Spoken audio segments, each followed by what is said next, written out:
In die jaarlikse begroting word klem gelê op die ontwikkeling van klein en mediumslag ondernemings, maar wat beteken dit werklik? Ek en Collin Timmis gesels nou oor wat die begroting vir klein besigheid beteken. Hallo Collin. Hi. Colin, I missed it in the budget that there was specific mentionings around small business. Say about 2 years ago, the minister and the president very clearly said small business is the growth engine of our economy. Is there anything that popped up in the budget that you said, gee, let's listen out? Look, there were big numbers mentioned. 3.9 billion over the next few years invested in SMEs.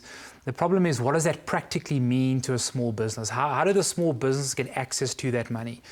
So that was interesting. That definitely got people interested in small businesses again in terms of the budget. But I think what was more interesting was what wasn't mentioned in the budget. And I think for small businesses, there's a lot of compliance costs, there's a lot of red tape, but there's also a lot of ways that we can provide incentives to those companies rather than injecting money directly into them. Okay, so give me some examples. Well, let's look at VAT, for example. Why not raise the VAT threshold slightly, which currently sits at R1 million, perhaps push it up a bit. Just lower that compliance cost of a small business. And especially if you're doing that, why not look at revisiting what we had a few years ago, where VAT could be accounted for not just on the invoice basis, but on the cash basis. Doing VAT on the cash basis saves you thousands of rand in a month if you're a small business, massive amounts in accounting fees, and most importantly, it supports your cash flow because you're not paying over money to the state that you haven't yet collected from your debtors. So it's really a simplified way of a quick boost into the economy, get SMEs going. Instead, unfortunately, we're still focused on this method of injecting money via the top 3.9 billion over a number of years. What does that practically look like? Very difficult. The minister mentioned something around a supplier development program. Should we get excited about this, and what's it about? Look, we should get excited about everything mentioned in the budget about small businesses. Every opportunity is a good opportunity, and it's difficult sometimes for people to access these opportunities though. So the supplier development program is great. It's set aside for specific industries, and there's a whole lot of other programs and incentives and grants which really do help small businesses. There's no question about that. But if we're going to look at focusing on 7,000 businesses, as was mentioned in the budget speech, in the context of 2.8 million SMEs, what difference is that really going to make? Is it just a handout? Should we be focusing more on grounds roots and trying to get businesses built up from the ground? Yeah. One big focus of, especially the current minister, was to centralize procurement within the state, and it does make the state one of the biggest procurement or procurer of services and products.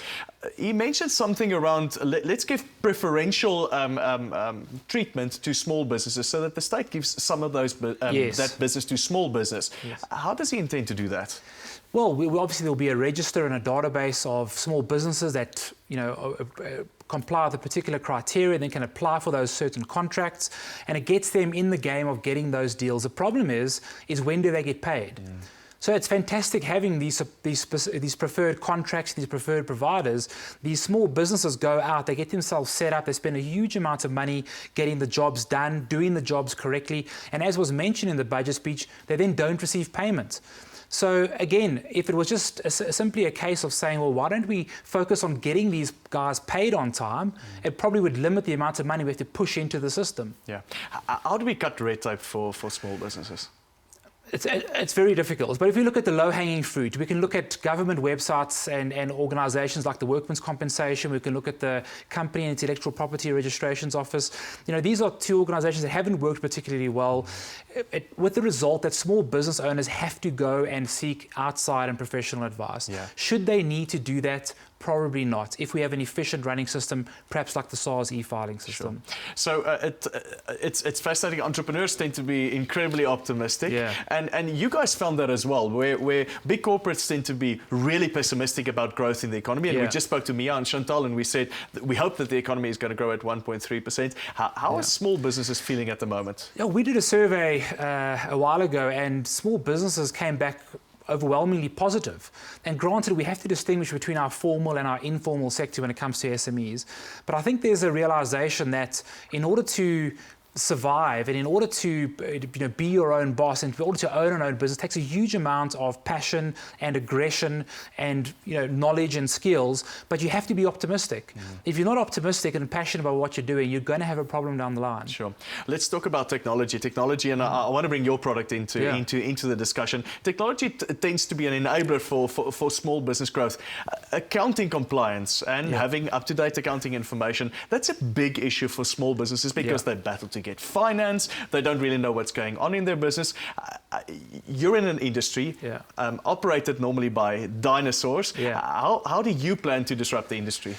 Well, I think the industry is being disrupted. It has been disrupted internationally. In South Africa, we're having that at the moment as well.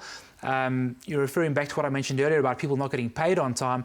We want to help people get paid on time. We want to provide them with tools and devices that enable them to do that. And it's all about moving into a digital age. And people hear digital, they think servers, they think IT, they think expensive. But for most of these products, for a few $100 a month, these small businesses can invest in tools that help them follow up on their bills automatically. That really helps to lower the compliance costs. In 10 seconds, are you positive about South Africa? Absolutely. Absolutely positive about South Africa. We need to move forward. We just need to find new ways of doing it. Awesome. Collin, thank you so much. Pleasure.